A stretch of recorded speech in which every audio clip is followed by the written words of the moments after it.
क्या आप दावत के पकवान को लेकर परेशान है? तो अब इस परेशानी को मारिए गोली, क्योंकि चार मीनार होटल एंड कैटर्स आपकी खिदमत में हर पल तैयार है। मजीद मालूमात के लिए इस नंबर पर कॉल करें 9100044440। हमारा पता है Bibi Bazar, Moghalpura X road, beside Obama वाइल्स, हैदराबाद।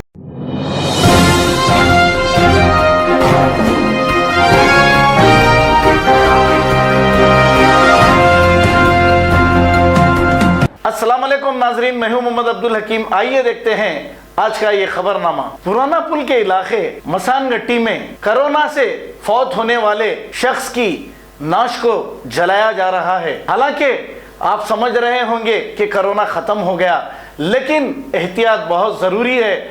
ऐसे वाक़यात पेश आ रहे हैं, हम आपको ये बता रहे हैं कि इस कोरोना से मरने वाले को मसानगट्टी में जलाया जा रहा है। आइए देखते हैं हमारे नुमाइंदे सैयद शाहिद की ये रिपोर्ट।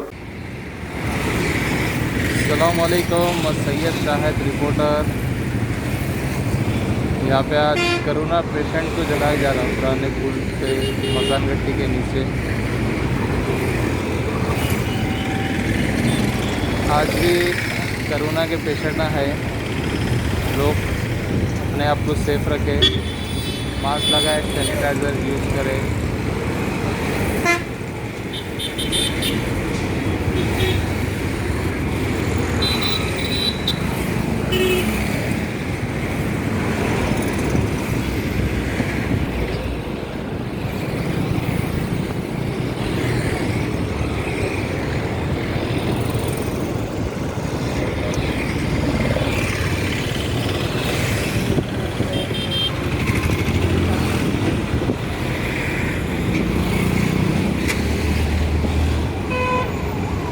खबर है शहर की, खबर है गाँव की, खबर है सारी दुनिया की। 7H न्यूज़ पसंद आए तो लाइक कीजिए, शेयर कीजिए और सब्सक्राइब करना ना भूलें। 7H news.